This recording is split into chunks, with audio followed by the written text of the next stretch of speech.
and welcome to this cabinet member highways meeting. The first item is there's only one item actually: local vehicle charging infrastructure procurement. Dwayne. Yeah, thank you, Chair. And good morning, councillors, and also thank you for coming together again. I know we only had the meeting last week, and this should have been on the agenda last week, but for circumstances, it was missed off the agenda. So that's why we've asked you to come together again. There is a little bit of a sense of urgency around this, hence the meeting today. And I appreciate the report probably does look a little complicated, but it's a very straightforward ask. Because of our scheme of delegation, our cabinet member needs to give approval to sign in a memorandum of understanding, and that's basically the basis for this report. So regionally, we have been allocated some local electric vehicle infrastructure funding that's gone to the combined authority. It's going to be administered by Transport for Greater Manchester across the 10 districts, and I'll come on to some figures later surrounding that. It does come with some revenue funding as well, which is always very important because it's good to have the capital to invest in this infrastructure, but the revenue helps support staff to support us to bring staff in to help deliver that, because obviously if to administer that kind of scale of program, we do need some support. So it's always good to have the revenue support as well.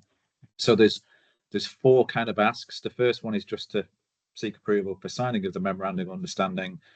It's to draw down the £110,000 from the City Region Sustainable Transport Settlement, which is £110,000 for initial revenue, and then there's some more revenue later. And then to delegate authority to John Dyson, the Director of Place, to oversee and manage the Levi programme. And we will be bringing, it's our intention when we agree the sorry, I'm getting a little bit of feedback. I don't know if someone can mute. Thank you. And then, yeah, delegated. So it's our intention, sorry, I was going to say, to bring it to the cabinet member. So obviously £1.6 million worth of infrastructure, all on street. So this is for on street electric vehicle infrastructure across the borough. We will be we'll be consulting with the ward councillors to make sure that it goes into the right places. There's only certain places that this can go. So we'll be discussing that with the ward councillors and the cabinet member when we start to bring our plans together. So we've started that process now to look at where this infrastructure needs to go, and we've started to pull down ownership, so we can see through the DVLA figures ownership of electric vehicles. Obviously there's areas where we'd be seeking to increase that ownership if possible as well, and this when it goes into residential areas, this is going to focus on those residents who don't have the off-street option.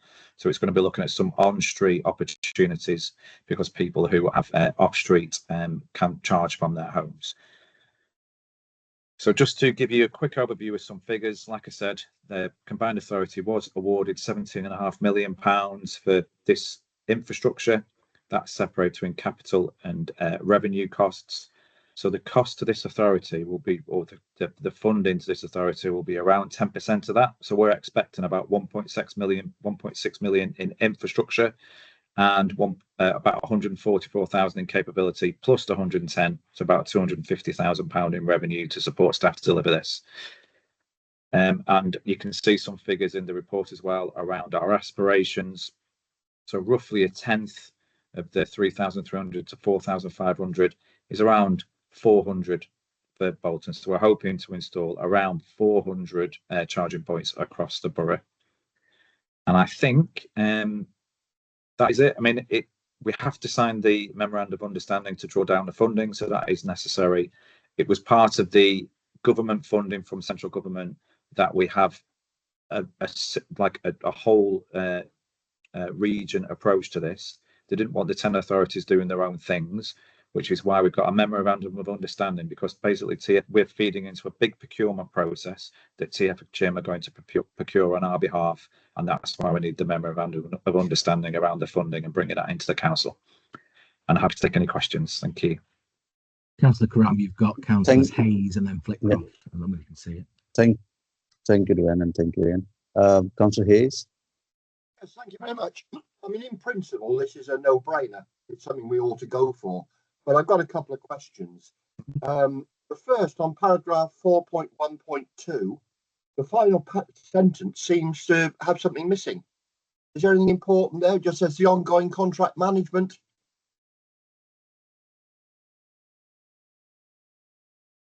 Just I mean, hold on, just let me anything read. significant? Yeah, just let me read that.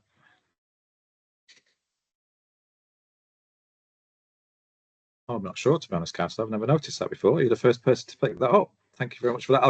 I'll check that. I mean, it's not. Okay. Yeah. I mean, obviously, it's clear that that needs to be correct because this before the report is published into the public domain. But I'm not sure what that would refer to. I'm totally honest. I mean, it might be who is actually dealing with the management day to day. And that, if you like, brings me to my second comment. The following paragraph, 4.1.3, I'm afraid my experience and respect for the ability of Transport for Greater Manchester to control costs is not of the highest. I've seen many issues that have caused me grave concern. I think Bolton actually has a lot to teach them in that respect over many, many years. And we do have a financial responsibility of costs overrun. And that's a concern I have. I say it doesn't affect the principal. I think it does need to be centrally controlled or organised. I think we do need to do it. But I do have grave concerns over the potential responsibility we might have if the costs overrun. I'm recording that now, making that clear now. Thank you. Thank you. So just to come back on that point, Councillor, you're right. So, and previously, different funding has been totally administered centrally. We draw that down. The important thing about this funding, because we're signing that MOU, the funding will come into the council budget. So it will come into our budget. So it's up to us to manage that, which is why we've not been specific at the moment about our aspiration is to deliver 400 charge points, but we're not saying we will deliver 400.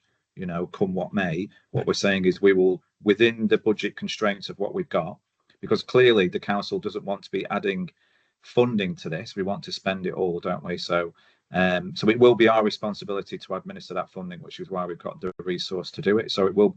So although it's centrally, it goes into their funding and then flows through the council. It will be our responsibility to monitor that. Can I just ask you to have regular feedback through the executive member of where we are with any costs?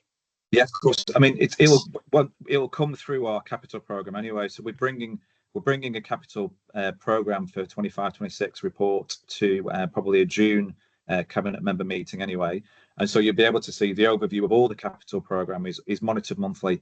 So once we receive that funding and that 1.6 capital allocation, it will go into our capital reporting, which is undertaken monthly anyway. And I'm sure we report quarterly to these meetings through finance colleagues on the capital program and revenue. So you will get that feedback at these meetings. Thank you. Councillor Whitcroft. Thank you, Chair. I'd just like to ask, do we have any idea on timescales for this infrastructure to be in place? I'm only thinking because my ward in particular, and Falmouth North, we have a high number of terraced houses that don't have facilities to have the off-street charging points. So I don't want us to be behind the curve on this sort of thing. So if we have a timescale. Yeah, so the timescale for the funding has to be spent by March 2027. So okay, thank you. There's a joint procurement exercise to be undertaken first, which has got quite complicated. All the districts at the moment are going through this process of signing the MOUs, which is delaying things. So in reality, we're probably going to have less than 18 months, maybe 14 months to deliver all of this. So we will be delivering at pace because we have to deliver all the funding by the March 2027. So everything will be installed and be used or free to use within or accessible for our residents to use, not free to use, I shouldn't have said that, but will be accessible to use by our residents by sort of coming online during 2026, and then at the end of March 2027, it will all have to be installed. Okay, thank you, Dwayne. Thank you. Councillor Patel. Yeah, thank you for that, Dwayne. I think some of my questions have already been answered because of Councillor Hayes' questions, but it was mainly around, obviously, the monitoring and progress and process reporting, especially working with Greater Manchester and TFGM, and we know how they are. So in terms of local Bolton's interest, how often we'll get that monitoring and updates in terms of where we are as part of the programme as a whole. And then obviously some of the financial monitoring, because we always always have issues when it comes to financial monitoring and responsibilities when we work with any partners in GM. So I think Councillor Hayes has covered that as well. And my third question was more about how will we ensure that all our wards and all our communities obviously receive the infrastructure for the EV, which is welcome for the borough anyway. So those are three. I think some you've answered, but just clarification really more. And the third bit was about obviously we do have a memorandum article with them. So what will there be any further legal implications, or would there be any comebacks as part of that? So because obviously it's unclear at the moment what that MOU will entail.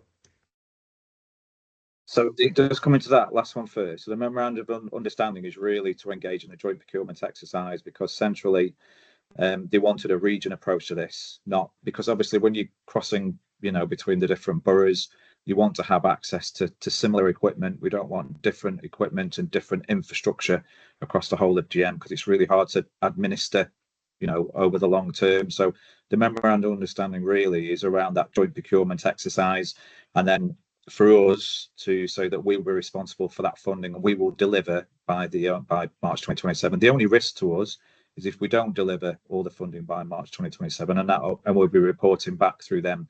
Some of our funding may get allocated to some of the other districts that are able to deliver. So I suppose that's the only risk. And just going back to your other points that you were talking about. So colleagues will be reaching out to ward councillors, because we've pulled together a bit of a plan. And we've already got a proposed programme, because it's not going to be suitable on all of our streets, particularly where, areas where we have lots of pavement parking, places like that. It's not going to be possible to put infrastructure in those locations. So it is going to be, we are looking at areas where we don't have pavement parking, where we've got some wider footways, where we're not going to be causing an obstruction by putting this infrastructure in. So it's not going to be one solution fits all. We have got a trial at the moment around some footway gullies. And residents can invest in a footway gully, and we're waiving some fees. It might be that one of the options we're looking at is to invest in some of those footway gullies. So for some of those residents that don't have that opportunity, we will be able to, through a grant or some other kind of funding, be able to install some footway gullies to make sure that the ownership of an electric vehicle is possible for all people. But colleagues will be coming to all the ward councillors over the next few months, I hope, and discussing it with you, looking at some different options, because there's a few different types of infrastructure that we're looking at using as well. Some of it which will be there all the time, some of it which is removable, which is really good, and the residents will have some kind of like infrastructure to put into the ground to charge the vehicles, which they can take away after. So we're looking at all sorts of different options, because unfortunately there's loads of innovation around this area, and there's lots of organisations that we are working with across Bolton as well. Okay, thanks for that. Thank you, Councillor Patel, and thank you, Dwayne. There's no more questions. So, Councillor Grant, please. Thank you, Chair. Thank you, Dwayne. As an owner of 2 electric vehicles, I have the fortunate ability to charge at home, which is great. The infrastructure, you say it's for new infrastructure, things like that. What provision, is there any provision to update the existing network that we have? For instance, we've got 2 chargers on one of Horwich's car parks, but it's old. It's outdated. It's one of those where you plug in and 3.5 months later, you've got an extra 5 miles of charge, proper trickle feeding type things. You're better off with a hamster in a wheel, basically. Are any of the ones that are existing going to be updated, or is it just completely new, fresh infrastructure? Thank you. So in an ideal world, councillor, we would love to use that funding for that, and that would probably be my preference. But the government funding is restricted to on-street. So unfortunately, the car parks and that kind of infrastructure, where we've got that, and this is our challenge as well around, we've got to be, this is why we're working with quite a lot of organisations around this, because we're very aware that as soon as you put infrastructure in, it's outdated straight away. Because bear in mind that procurement process undertaken this year, we're installing stuff for equipment next year, which potentially are already out of date 18 months later. So we're very aware of that. It is something that we're looking at as well, the off-street offer. we have started to put some in, but like you said there, Councillor, it's already out of date. So we are seeking other alternatives for some better off-street offer, particularly in some of our car parks. Thank you, Councillor Grant, and thank you, Dwayne. I can't see any other hand, so no, there's no. Okay, the report is noted and approved as recommended. Just one thing, Dwayne, the initial point raised by Councillor Hayes, please, can you email members anything to clarify that point? Yeah. Thank you. All right. Oh, that concludes our meeting. Councillor Thank you very Carrabba, sorry, much have you for agreed? Have you? I didn't hear Yeah. you then properly. Have you agreed all the recommendations? Yes. Yes. Okay. Fine. Yes. Fine. Yeah. Great. Thank you. Okay. That concludes our meeting, and thank you everyone for attending. Okay. Thank Thank you, you. Chair. I'll stop Thank you, the councillors. live stream. Thanks, Chair. Thank you.